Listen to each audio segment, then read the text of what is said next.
আজকে আমরা এই ভিডিওটির তৃতীয় এপিসোড এক্সপ্লেন করব। যারা আগের এপিসোডগুলো দেখোনি তারা এখনই দেখে আসো। এপিসোডগুলো আমার চ্যানেলে পেয়ে যাবে। এছাড়াও আমি লিংক কমেন্ট বক্সে দিয়ে দেব। তাহলে চলো আর কথা না বাড়িয়ে আজকের ভিডিওটি শুরু করা যাক। ভিডিওর শুরুতে আমরা দেখি গিল্ড মাস্টার বসে নতুন দানবদের রিপোর্ট পড়ছিল। এই কারণেই সে ক্রেয়ের সঙ্গে দেখা করতে চেয়েছিল, কিন্তু যখন তার সহকারী জানালো যে ক্রে নাকি ব্যস্ত বলে দেখা করতে পারবে না, তখন গিল্ড মাস্টার ঠিক করল পরের দিন সে নিজে গিয়ে ক্রেয়ের সঙ্গে দেখা করবে। সেদিনই আমরা দেখি কিছু স্কলার একটা অদ্ভুত মেশিনের সামনে দাঁড়িয়ে আছে, আর তাদের নেতা, যাকে সবাই সর্সারার লর্ড বলে ডাকত, সে বিস্মিত হয়ে কিছু একটা বলল। অষ্টম লেভেলে থাকা অবস্থায় ক্রে কিভাবে আগেই বুঝে গেল রাজধানীতে কি হতে যাচ্ছে। আর বেশি দেরি নেই, ওরা খুব শিগগিরই এই জায়গায় পৌঁছে যাবে। এভাবেই অবাক হয়ে কথা বলছিল সেই সর্সারার লর্ড। তবে ভাগ্য ভালো ছিল, তারা কেউই সেই অদ্ভুত যন্ত্রটার আসল কাজ বা উদ্দেশ্য বুঝতে পারেনি। পরে জানা গেল যন্ত্রটা বানানো হয়েছিল ভ্যালিগুলোর শক্তি পরিবর্তন করার জন্য। এটা দানবগুলোর শক্তি অনেক বাড়িয়ে দিত, আর একই সঙ্গে এমন ব্যবস্থা করত যেন শুধু যন্ত্রের স্রষ্টাই ভ্যালির ধন সম্পদে পৌঁছতে পারে। সবচেয়ে অবাক করার মতো বিষয় ছিল, ক্রে দূরে দাঁড়িয়ে সবকিছু দেখছিল আর তাদের প্রতিটা কথা শুনছিল। কিন্তু হঠাৎই সে ঘুম ভেঙে উঠে বুঝতে পারল পুরো ঘটনাটা আসলে একটা স্বপ্ন ছিল, ভয়ঙ্কর একটা দুঃস্বপ্ন, যেটা এত বাস্তব লাগছিল যেন সে সত্যিই সব নিজের চোখে দেখেছে। এভাবেই দিনটা শেষ হয়। পরদিন সকালে ক্রে ঠিক করল একটু বিশ্রাম নেবে আর লিজকে নিয়ে বাইরে ঘুরতে যাবে। কিন্তু তারা গিল্ডের উঠানে নামতেই অবাক হয়ে দেখে গিল্ড মাস্টার আর তার সহকারী সেখানে দাঁড়িয়ে তাদের জন্য অপেক্ষা করছে। গিল্ড মাস্টার বলল, আমাদের কথা বলতে হবে, কিন্তু লিজ সঙ্গে সঙ্গে না করে দিল। সে বলল, আজ গিল্ড থেকে ছুটির দিন, আর আজ ক্রে আমার সঙ্গে বাইরে যাবে। গিল্ড মাস্টার যখন জোর করে ক্রের সঙ্গে কথা বলতে চাইল, তখন তার আর লিজের মধ্যে ভয়ঙ্কর সংঘর্ষ শুরু হয়ে গেল। ক্রে তাদের ঝগড়া ছেড়ে গিল্ড মাস্টারের সহকারীর পাশে গিয়ে বসল। তখন সহকারী তাকে ট্রেজার ভ্যালির দানবদের ব্যাপারে বলতে শুরু করল। দানবগুলোর লেভেল অস্বাভাবিকভাবে বেড়ে যাচ্ছিল, কিন্তু এর কারণ কেউ বুঝতে পারছিল না।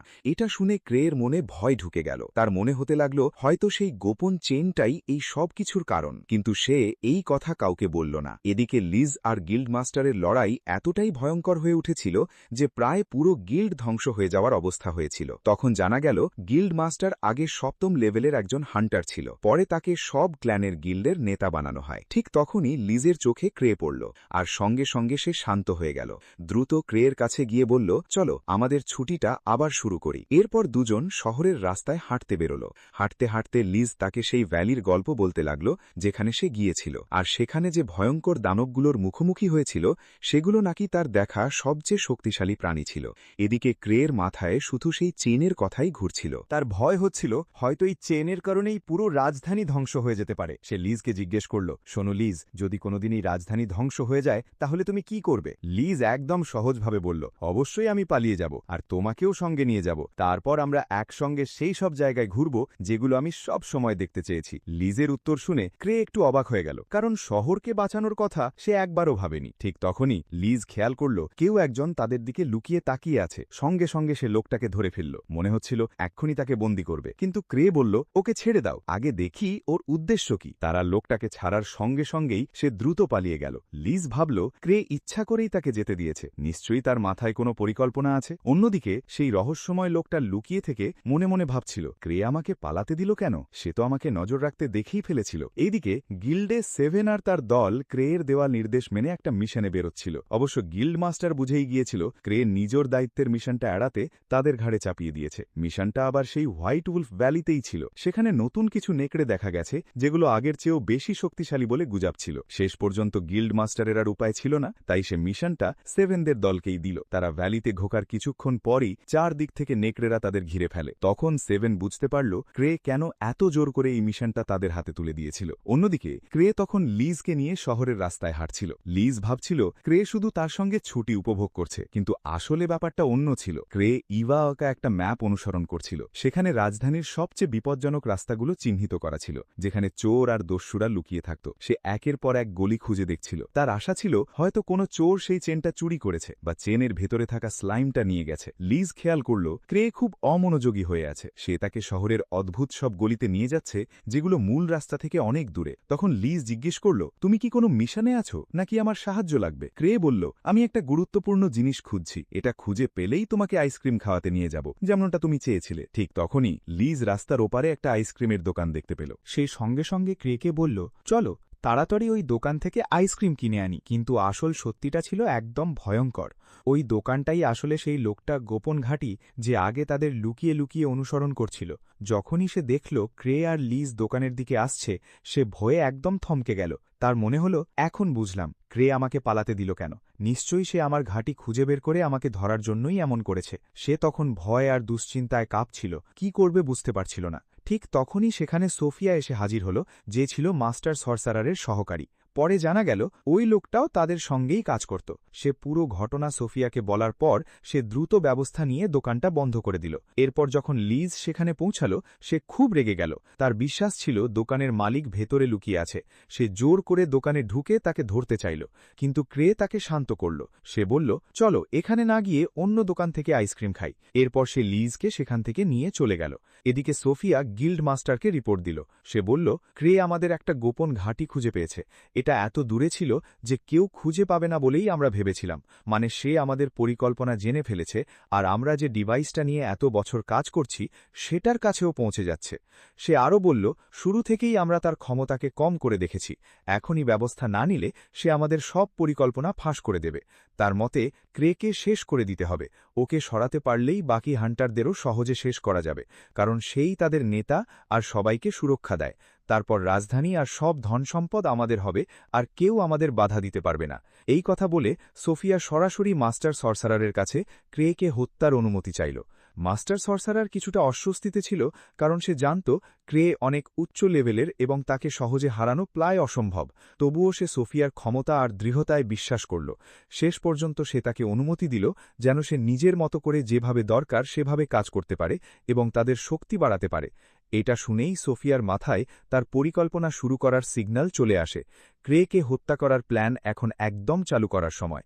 এদিকে টিনোর অবস্থা আগের চেয়ে ভালো হচ্ছিল, তাই সে গিল্ডে গিয়ে দেখতে গেল কি হচ্ছে। কিন্তু সেখানে ঢুকেই সে একদম অবাক হয়ে গেল। ভেতরে অসংখ্য হান্টার আর সৈন্য জড়ো হয়ে আছে। সে একজন গিল্ড সদস্যকে জিজ্ঞেস করল, এত মানুষ কেন জড়ো করা হয়েছে? সে বলল, এগুলো সব ক্রের অর্ডার। ঠিক তখনই ক্রে ইভার সঙ্গে সেখানে হাজির হল। এত মানুষ দেখে সে নিজেও অবাক হয়ে গেল। সে ইভাকে জিজ্ঞেস করল, এতজন কেন? ইভা বলল, তুমি যেভাবে বলেছিলে আমি সব শক্তিশালী হান্টার আর সৈন্যদের একসাথে জড়ো করেছি। ক্রে একটু ঘাবড়ে গিয়ে বলল, হ্যাঁ ইভা, কিন্তু এত মানুষ অনেক বেশি, এদের সবাইকে আমি কিভাবে পেমেন্ট দেব? সে আবার মনে করে বলল, আর কাগে আমার দেওয়া সব মিশন বিনা প্রশ্নে করে দিত। ওকে সত্যিই খুব মিস করি। তারপর সে বলল, এতজনের দরকার নেই, আমি অর্ধেক লোকই নেব হোয়াইট উলফ ভ্যালি মিশনের জন্য। ওরা থাকলেই কাজ হয়ে যাবে, আর আমি সবাইকে পেমেন্টও দিতে পারবো। কিন্তু এই কথা শুনে হান্টাররা অস্বস্তিতে করে গেল।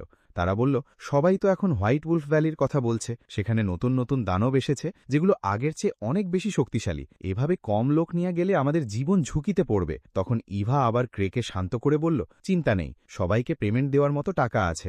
আর্ক তার শেষ মিশনে অনেক বড় রিওয়ার্ড পেয়েছিল, সেটা ক্ল্যানের ট্রেজারিতে রাখা আছে। এটা শুনে ক্রে একটু স্বস্তি পেল এবং শেষ পর্যন্ত সব হান্টারদের একসাথে ভ্যালিতে পাঠাতে রাজি হল। হান্টাররাও রাজি হল, কিন্তু শর্ত দিল ক্রে নিজেও তাদের সঙ্গে মিশনে যাবে এবং নেতৃত্ব দেবে। এখন ক্রে একদম ফাঁদে পড়ে গেল, যেখান থেকে সহজে বের হওয়া সম্ভব নয়। সময় বের করার জন্য সে বলল, তোমরা আগে চলে যাও, আমি পরে তোমাদের সঙ্গে যোগ দেব। কিন্তু লিজ প্রথম থেকেই খুশি ছিল না। সে নিজেই মিশনটা নিতে চেয়েছিল, কিন্তু ক্রে শক্তভাবে না করে দিল।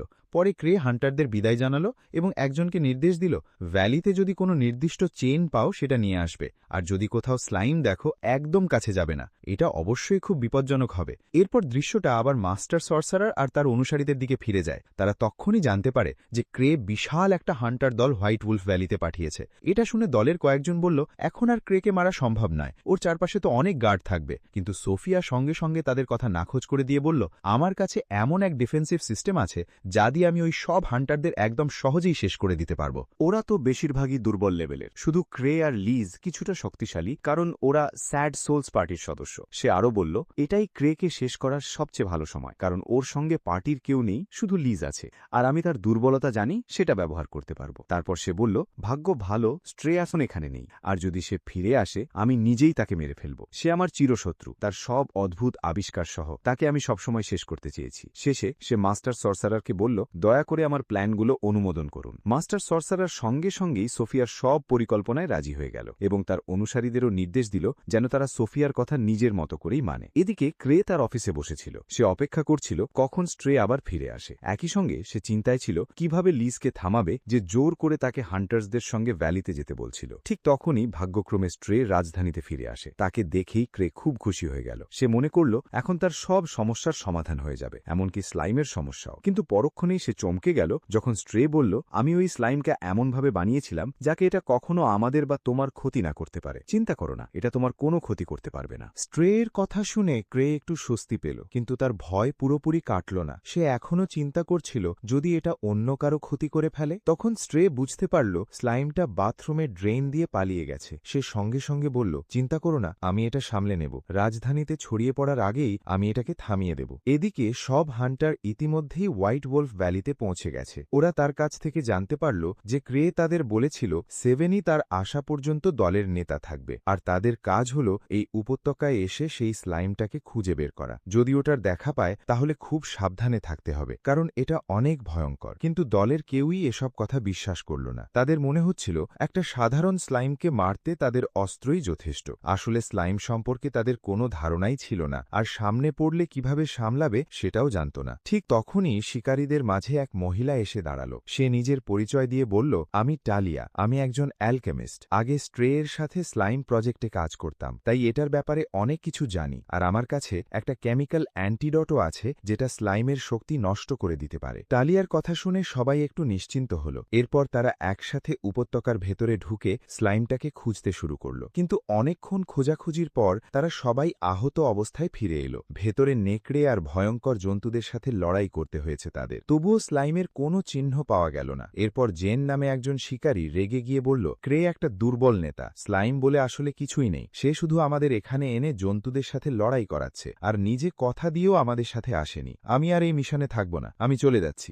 সত্যিই জেন তাদের ছেড়ে একাই জঙ্গলের দিকে হাঁটতে লাগল। সে তখন ক্রেয়ের ওপর ভীষণ রাগান্বিত। জঙ্গলের গভীরে যেতে যেতে হঠাৎ সে একটা অদ্ভুত শব্দ শুনতে পেল। শব্দটা অনুসরণ করে সে দেখল দুজন অচেনা লোক একটা জলজলে তরল ভর্তি সিরিঞ্জ হাতে দাঁড়িয়েছিল। তাদের সামনে বাঁধা ছিল বিশাল একটা নেকড়ে, আর তারা সেটার শরীরে ওই তরল ঢোকানোর প্রস্তুতি নিচ্ছিল। আসলে লোক দুজন ছিল এক ভয়ঙ্কর জাদুকরের লোক। তাদের পরিকল্পনা ছিল সব শিকারীকে শেষ করে দেওয়া, এমনকি ক্রেকেও। ঠিক তখনই জেন তাদের ওপর হামলা করে পুরো পরিকল্পনাটা নষ্ট করে দিল। সে দুজনকেই মারতে লাগল আর জানতে চাইল তারা কার লোক আর কি পরিকল্পনা করছে। কিন্তু দুর্ভাগ্যজনকভাবে তাদের একজন পালিয়ে গিয়ে নেকড়েটার শরীরে সিরিঞ্জটা ঢুকিয়ে দিল। সঙ্গে সঙ্গেই নেকড়েটার শরীর অদ্ভুতভাবে গলতে শুরু করল। তারপর ওটার সাইজ হঠাৎ দ্বিগুণ হয়ে গেল আর দেখতে একদম রাবারের মতো স্লাইমে পরিণত হল। জেন তখন বুঝতে পারল শরীরের ভিতরে মানা এনার্জি বেড়ে যাওয়ার কারণে এটা এক ভয়ঙ্কর উন্মাদ দানবে পরিণত হয়েছে। মানে আগের চেয়ে এখন এর শক্তি কয়েক গুণ বেশি।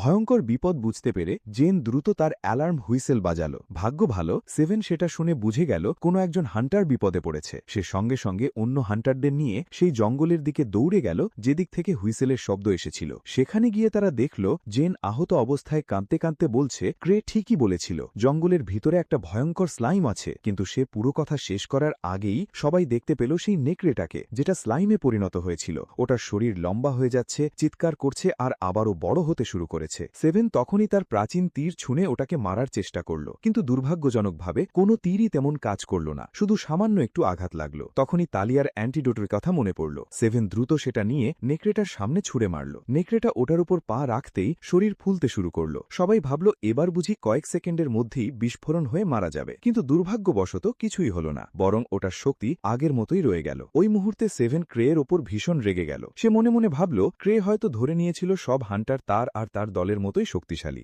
তাই সাহায্য করতে না এসে উল্টো শতাধিক হান্টারকে মৃত্যুর মুখে ঠেলে দিয়েছে, যদিও সে সাহায্য করার কথা দিয়েছিল। ঠিক তখনই স্ট্রাই সেখানে এসে বলল, ক্রে আমাকে পাঠিয়েছে, কারণ সে জানত পরিস্থিতি তোমাদের জন্য আরও খারাপ হতে পারে। স্ট্রাইয়ের স্লাইমের বিরুদ্ধে বিশেষ ইমিউনিটি ছিল, তাই স্লাইমটা তাকে আঘাত করতে পারছিল না। সে একদম ভয় না পেয়ে ওটার কাছে গেল এবং ওটার শরীর আর এনার্জি পরীক্ষা করতে শুরু করল। তখন সে বুঝতে পারল যখনই ওটার শক্তি কমে যায় তখনই তার মানা এনার্জি আবার নতুন করে তৈরি হয়ে যায়। তবে ভাগ্য ভালো, স্ট্রাইয়ের কাছে তালিয়ার চেয়েও শক্তিশালী অ্যান্টিডোট ছিল। সে সেটা নেকড়েটার উপর ব্যবহার করতেই কাজ হয়ে গেল। মুহূর্তের মধ্যেই দানবটা বিস্ফোরিত হল আর সবাই তার ভয়ঙ্কর বিপদ থেকে মুক্তি পেল। পরে জানা গেল গিল্ড মাস্টার নিজেই স্ট্রাইকে সেখানে নিয়ে এসেছিল। এরপর স্ট্রাই রাজধানীর তদন্তকারীদের সঙ্গে জরুরি মিটিং চাইল, কারণ সে জানত এই ঘটনার পেছনে আসল অপরাধীকে। সত্যিই কিছুক্ষণ পর তদন্তকারীরা এসে পৌঁছল। তখন স্ট্রাই তাদের বলল, এই সব কিছুর জন্য দায়ী হল লর্ড সর্সারার। তার কাছে এমন এক ধরনের উন্নতমানা এনার্জি আছে যেটা দানবদের শক্তি আরও বাড়িয়ে দেয়। আমি জানতাম কেউ আমার কথা বিশ্বাস করবে না, তাই অনেকদিন ধরেই আমি তাকে গোপনে তদন্ত করছিলাম, কিন্তু দুর্ভাগ্যবশত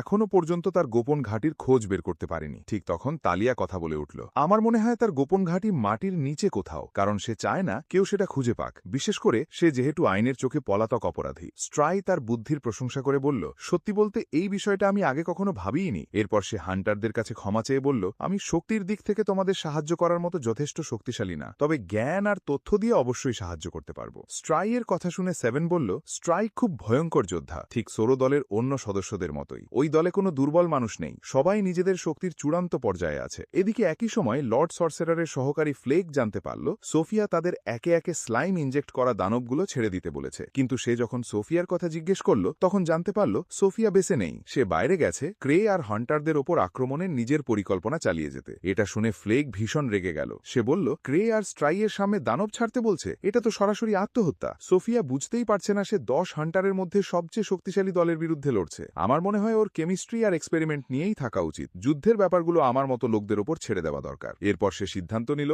সোফিয়ার কথা মানবে না, বরং একসাথে সব দানব ছেড়ে দেবে যাতে তারা দল বেঁধে আক্রমণ করে সহজেই সবাইকে শেষ করে দিতে পারে। অন্যদিকে স্ট্রাই সেই অপরাধীদের জিজ্ঞাসাবাদ করছিল যারা নেকড়েটার শরীরে ইনজেকশন দিয়েছিল। সে তাদের কাছ থেকে লর্ড সর্সারারের গোপন ঘাঁটির অবস্থান জানার চেষ্টা করছিল, কিন্তু ওই দুই লোক তার প্রতি এতটাই অনুগত ছিল যে তারা তার বিরুদ্ধে একটা কথাও বলতে রাজি হল না। শেষ পর্যন্ত বাধ্য হয়ে স্ট্রাই কনফেশন এলিক্সির নামের এক বিশেষ ওষুধ ব্যবহার করার সিদ্ধান্ত নিল। এই ওষুধ কেউ খেলে নিজের ওপর নিয়ন্ত্রণ হারিয়ে ফেলে আর সব সত্য কথা বলে দেয়, কিন্তু সে তাদের জোর করে সেটা খাওয়ানোর আগেই তদন্তকারীরা তাকে থামিয়ে দিল। তারা বলল, এই ওষুধ ব্যবহার করা নিষিদ্ধ, কারণ এর ভয়ঙ্কর পার্শ্ব প্রতিক্রিয়া আছে। এতে মানুষের স্মৃতিশক্তি হারিয়ে যেতে পারে, এমনকি পাগলও হয়ে যেতে পারে। শুধু আমরা তোমার উপর বিশ্বাস করেছি বলে এটা না যে তুমি নিষিদ্ধ ওষুধ ব্যবহার করে অপরাধীদের জিজ্ঞাসাবাদ করবে, তাও আবার আমাদের সামনেই। তুমি আমাদের বিশ্বাসের ভুল ব্যবহার করেছ। ঠিক তখন স্ট্রাই তাদের বোঝানোর চেষ্টা করল যে সর্সারার লর্ডের আস্তানার খোঁজ বের করার আর কোনো উপায় ছিল না, আর সে কখনোই ওই লোকদের ক্ষতি করতে চায়নি। কিন্তু তদন্তকারীরা কিছুতেই মানতে রাজি হল না। শেষে স্ট্রাই স্বীকার করল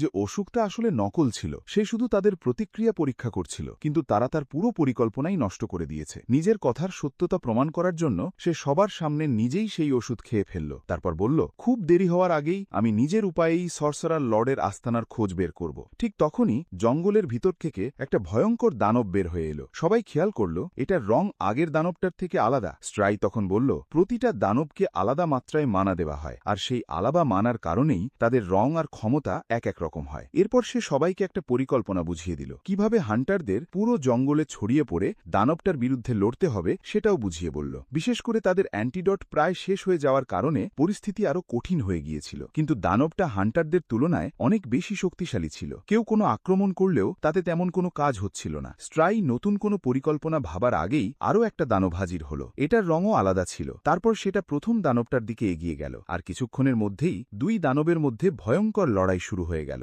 আর এখানেই আজকের ভিডিওটি শেষ হয়। এর পরবর্তী পার্ট দেখার জন্য এই চ্যানেলকে সাবস্ক্রাইব করে আমাদের পাশেই থাকো। আর যদি এই ভিডিওতে 100টি লাইক আর 50টি সাবস্ক্রাইবার পূরণ করে দাও, তাহলে আমি খুব তাড়াতাড়ি এর পরবর্তী পার্ট নিয়ে আসব। দেখা হচ্ছে এর পরে ভিডিওতে। সেই পর্যন্ত ভালো থেকো, সুস্থ থেকো, ধন্যবাদ।